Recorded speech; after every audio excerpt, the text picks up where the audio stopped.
Shalom, perkenalkan nama saya Arifin Umbotai, Prodi Pak semester 3, kelas reguler.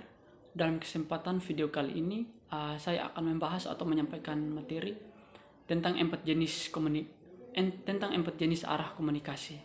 Nah, yang pertama yaitu downward communication atau komunikasi ke arah bawah.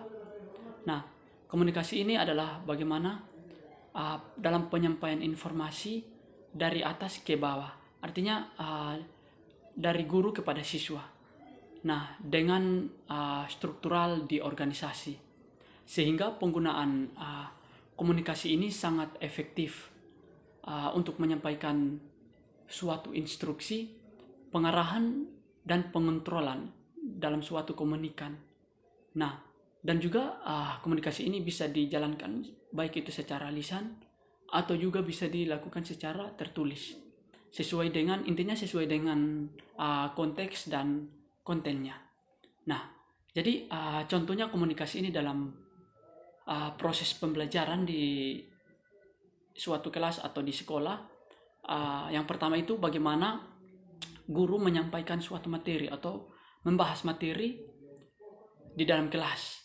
Nah, dan juga bisa dalam pengarahan kepada siswa bagaimana mereka harus mengerjakan setiap tugas yang diberikan atau bagaimana mengarahkan setiap suatu pekerjaan di sekolah.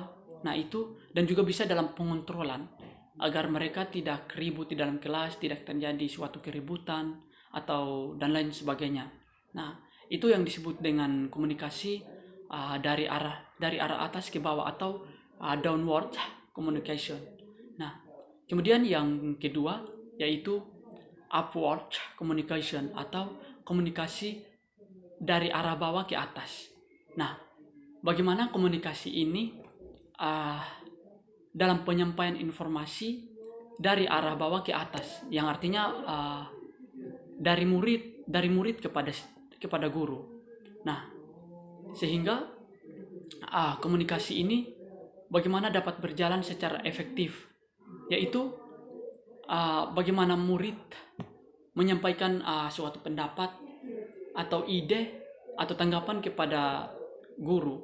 Nah, contohnya dalam proses pembelajaran bisa bagaimana siswa menyampaikan suatu pertanyaan atau bagaimana setiap siswa bertanya kepada guru yang tidak dimengerti atau memberikan jawaban kepada guru setiap pertanyaan yang guru berikan kepada siswa, atau bagaimana siswa memberikan tanggapan atau pendapat kepada guru. Nah, ini yang disebut dengan komunikasi upward atau komunikasi dari arah bawah ke atas. Nah, kemudian yang ketiga yaitu komunikasi horizontal atau horizontal communication. Nah, bagaimana komunikasi ini ada suatu kelompok individu yang saling bekerja atau dalam level yang sama. Artinya bagaimana bisa berjalannya sesuatu hal yang sama, yang dimana ketika mereka saling berinteraksi atau menyampaikan pendapat yang sama. Nah, contohnya itu dalam kelompok diskusi antar individu atau kelompok. Nah, di situ bagaimana mereka harus menyampaikan setiap pendapat mereka atau bagaimana mereka saling berinteraksi dalam suatu kelompok, menyampaikan setiap pendapat-pendapat mereka masing-masing. Nah, itu antara interaksi siswa dengan siswa atau murid dengan murid. Setiap tugas yang diberikan oleh dosen atau oleh guru. Nah, itu yang disebut dengan komunikasi horizontal atau komunikasi saling berinteraksi di dalam satu kelompok itu yang berjalan antara sama.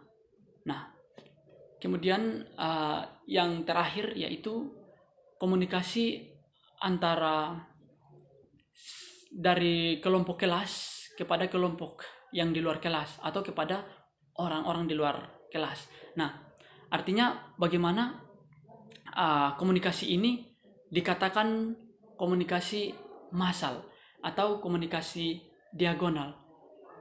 Sehingga dalam contohnya saya bisa memberikan bagaimana ada interaksi atau kolaborasi walaupun tidak di dalam satu kelas, walaupun berbeda kelas, tapi ada komunikasi yang berjalan. Contoh dalam suatu kegiatan ekstrakurikuler atau dalam kegiatan apapun, walaupun tidak di dalam kelas, tetapi ada hubungan antara komunikasi atau interaksi dengan satu dan yang lain. Nah, ini yang disebut dengan komunikasi diagonal atau massal.